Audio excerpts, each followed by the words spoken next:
जय हिंद, नमस्कार साथियों। आप सभी का एक बार फिर स्वागत है। आपको आए दिन जो आपकी स्क्रीन पर दिखाई दे रही है, इनसे जुड़ी हुई खबरें देखने को मिलती है। 18 महीने का DA/DR एरियर कब मिलेगा? जल्द ही मिलने जा रहा है। 8वें पे कमीशन की घोषणा होगी या नहीं होगी, या सरकार 8वें पे कमीशन को कब घोषित कर रही है और कब से लागू होगा?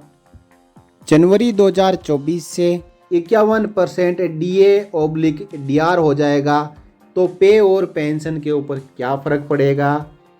प्री 2006 पेंशनर्स को भी MSEP लागू है, वो कैसे लेनी है? और साथ ही साथ 50% यदि DA/DR क्रॉस कर देता है तो 50% DA/DR पे और पेंशन में कब मर्ज होगा? आपने देखा होगा कि डेली आपको ये खबरें देखने को मिलती है। अब इनके ना कोई हाथ है ना कोई पाँव है। तो आइए इन खबरों के ऊपर आज मैं आखिरी बार आपके लिए विश्लेषण करता हूँ और हकीकत बताता हूँ कि इनके पीछे सरकार की मंशा क्या है। सबसे ज़्यादा जो खबर आपको देखने को मिलती है और आपको भी उम्मीद रहती है कि सरकार कोरोना काल के 18 महीने का DA/DR एरियर हमें क्यों नहीं दे रही है, तो आपको 18 महीने का DA/DR का एरियर कभी भी नहीं मिलने वाला है, क्योंकि इस बात को वित्त मंत्रालय ने बिल्कुल क्लियर कर दिया है कि महंगाई भत्ते यानी DA/DR के 18 महीने का बकाया नहीं मिलेगा। कोविड-19 काल में DA की 3 किस्त जनवरी 20, जुलाई 20 और जनवरी 21 से इनके ऊपर रोक लगा दी थी और इसके बाद सरकार ने जुलाई 21 में महंगाई भत्ते को बहाल कर दिया था। लेकिन पिछले 18 महीनों से जो अटका हुआ DA/DR है, उसकी जो 3 किस्त है, उसके पैसे का अपने आदेश में कोई जिक्र नहीं किया। सरकार ने 1 जुलाई 21 से महंगाई भत्ते में सीधा इन 3 ब्रैकेट का जोड़ते हुए 11% का इजाफा कर दिया था। इसके बाद जुलाई 2021 से महंगाई भत्ता 17% से बढ़ाकर 28% कर दिया था। लेकिन कर्मचारी और पेंशनर्स उस 18 महीने का भी पैसा चाहते हैं जिस दौरान महंगाई भत्ता फ्रीज था। लेकिन सरकार ने बार बार लोकसभा और राज्यसभा में बता दिया है कि सरकार का इस पर कोई विचार नहीं है। चलिए, मांग कोई भी कर सकता है और मांगे वाजिब भी होती है। इसके लिए जो पेंशनर्स और कर्मचारियों के संगठन फिर भी लगे हुए हैं कि ये 18 महीने का DA/DR का एरियर मिल जाए। बात करते हैं 8वें पे कमीशन की घोषणा कब होगी? क्या घोषणा नहीं होगी? क्या 50% DA को ही मर्ज किया जाएगा? क्या आईक्रोड फॉर्मूला लाया जाएगा? ये सब संभावनाएं हैं। वित्त राज्य मंत्री पंकज चौधरी ने राज्यसभा में 8वें वेतन आयोग को लेकर स्थिति बिल्कुल साफ करते हुए कहा कि फिलहाल इसके ऊपर कोई प्लान नहीं है। लेकिन 10 साल में एक बार ही वेतन आयोग का गठन होता है, इसलिए 10 साल से पहले इस तरह की चर्चा होना किसी भी तरह से सही नहीं है। लेकिन अभी किसी भी तरह से विचार करने का कोई प्लान नहीं है, ऐसा कहा है वित्त राज्य मंत्री पंकज चौधरी ने। मार्च अप्रैल 2024 में लोकसभा के इलेक्शन है और इनसे पहले सरकार 8वें पे कमीशन की घोषणा कतई नहीं करने वाली है। अब इसके बाद 2024 और 2025 2 साल पूरे पड़े हैं। इस दौरान सरकार इसके ऊपर जो भी फैसला लेगी वो पब्लिकली सबके सामने आ जाएगा। लेकिन ना तो आज, ना कल और ना ही लोकसभा के चुनाव तक 8वें वेतन आयोग के ऊपर कोई भी घोषणा सरकार करने वाली नहीं है, क्योंकि सरकार बिल्कुल क्लियर तरीके से हर जगह लिखित में ये बता चुकी है कि हमारा 8वें पे कमीशन पर एज ऑन डेट कोई भी प्लान नहीं है। चलिए अगली बात पे चर्चा करते हैं, जो कि हमेशा चर्चा में रहती है कि 51% DA/DR होगा जनवरी 2024 से। तो यदि होता है 5% डीए डीआर जनवरी 24 से बढ़ता है तो सभी कर्मचारी और पेंशनर्स इस फैसले का स्वागत करेंगे। और साथ ही साथ जब डीए डीआर 51% हो जाएगा तो 7वें पे कमीशन की जो सिफारिश है उसके मुताबिक 25% सभी भत्तों में, जो कि 9-10 प्रकार के भत्ते हैं, उनमें भी इजाफा होगा।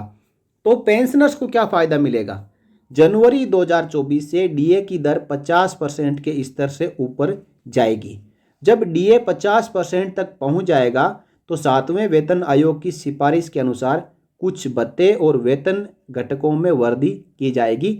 इन भत्तों में शामिल है, यानी केवल भत्ते और वेतन में वृद्धि होगी, पेंशन में कोई भी वृद्धि नहीं होने वाली है। तो पेंशनर्स को ये उम्मीद ना रखनी चाहिए कि हमें डीए जैसे ही 50% क्रॉस करेगा तो हमारी कोई पेंशन में भी 25% इजाफा होगा। पेंशन में किसी भी प्रकार का इजाफा होने वाला नहीं है। और वो जो भत्ते बढ़ने हैं जो सैलराइड कर्मचारियों के, वो इस प्रकार है। जो एचआरए है, मकान किराया भत्ता, उसमें 25% की वृद्धि हो जाएगी। और इसी के साथ साथ चिल्ड्रन एजुकेशन अलाउंस, बच्चों की देखभाल के लिए जो स्पेशल अलाउंस है, छात्रावास सब्सिडी, जो हॉस्टल सब्सिडी है, स्थानांतरण के दौरान जो टीएडीए मिलता है उसके ऊपर ग्रेच्युटी की सीमा 20 से 25 लाख हो जाएगी। ड्रेस अलाउंस में 25% की वृद्धि हो जाएगी। खुद के लिए जो टीपीटीएल है उसका माइलेज भत्ते में वृद्धि हो जाएगी। और जो डेली अलाउंस है, दैनिक भत्ता है, उसमें भी 25% की वृद्धि हो जाएगी। तो यहाँ पे जो कर्मचारी सेवारत है उनको जरूर फायदा होगा, लेकिन कर्मचारियों को कोई फायदा होने वाला नहीं है। केवल 5% और 4% जो डीआर बढ़ेगा उसी का फायदा होगा। अब एक सब्जेक्ट बहुत ही ज़्यादा चर्चा में रहता है कि प्री 2006 पेंशनर्स को भी एमएसीपी मिला। मैं आपको रूल क्लियर करना चाहता हूं कि सितंबर 2008 से छठे पे कमीशन की सिफारिश से लागू की गई थी और एमएसीपी का कंसेप्ट ही छठे पे कमीशन में आया। सितंबर 2008 से जब एमएसीपी लागू करी गई तो कुछ कर्मचारी और कुछ पेंशनर्स के संगठन सुप्रीम कोर्ट तक गए। सुप्रीम कोर्ट ने कहा कि ये एमएसीपी 1 जनवरी 2006 से लागू की जाए। उसके बाद 1 जनवरी 2006 से लेके 31 अगस्त 2008 तक जो भी पेंशन आए थे और जो भी सेवारत कर्मचारी थे केंद्र सरकार के, उनको एमएसीपी दी गई।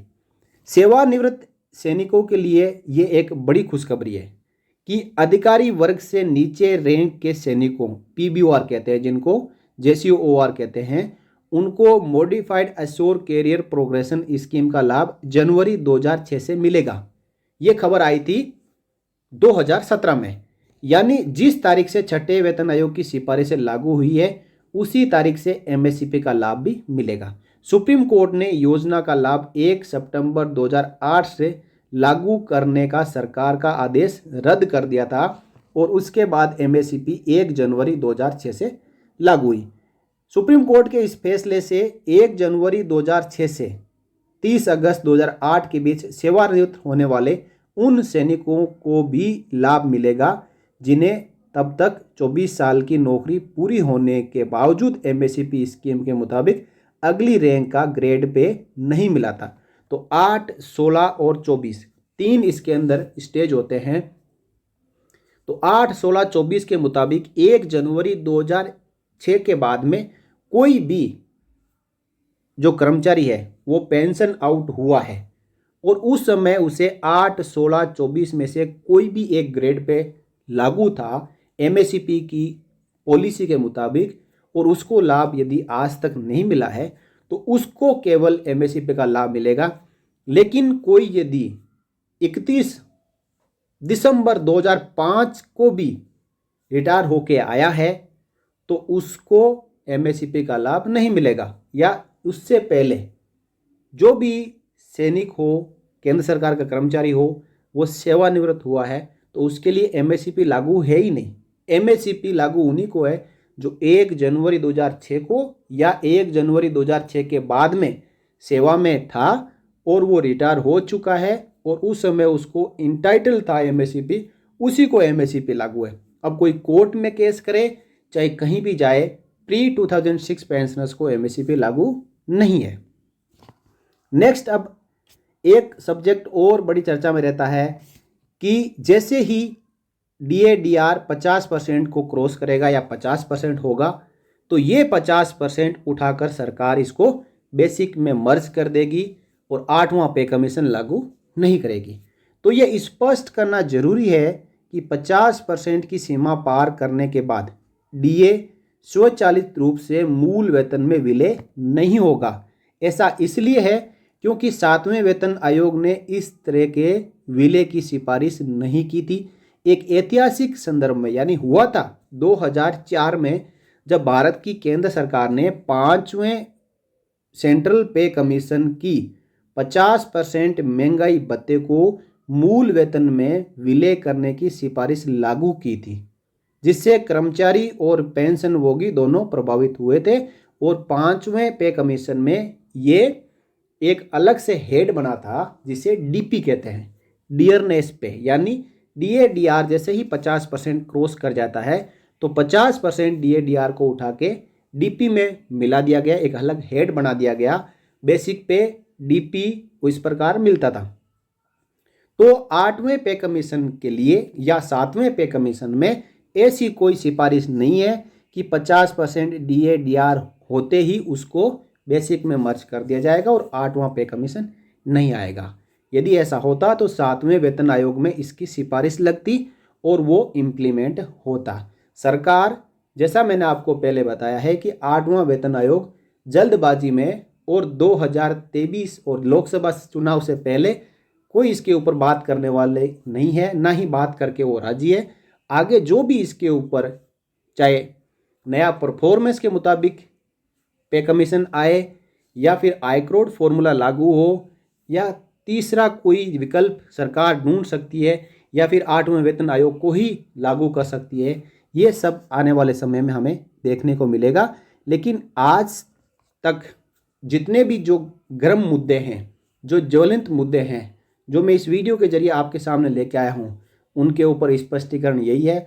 इनके बारे में आपके सामने कोई न्यूज़ आती है तो इसका जो फैक्ट फाइंडिंग मैंने आप सबको इस वीडियो के जरिए बता दिया। आपको गुमराह होने की आवश्यकता नहीं है, क्योंकि आपको डेली देखने को मिलेगा कि पे कमीशन, 3.68 फैक्टर, 50% DA/DR मर्ज इन पे और पेंशन, ये सब आपको देखने को मिलेगा। प्री 2006 पेंशनर्स को MSP कब से लागू हो जाएगा, कैसे लागू हो जाएगा, इनके ऊपर कोई नियम प्रावधान ही नहीं है, तो कहाँ से लागू हो रहा है, ये समझ के बाहर की बात है। तो मैंने आपको जानकारी दी। मैं आशा करता हूँ कि आपको ये पूरे पॉइंट समझ में आ गए होंगे। आप रोज़ाना इन मुद्दों के ऊपर गुमराह नहीं होंगे और इस जानकारी को आप सभी अन्य पेंशनर्स और कर्मचारियों के साथ में शेयर कर सकते हैं। बने रहिए चैनल के साथ, फिर मिलेंगे अगले वीडियो में। तब तक के लिए जय Hind. For more updates, subscribe to our channel and enjoy watching the videos.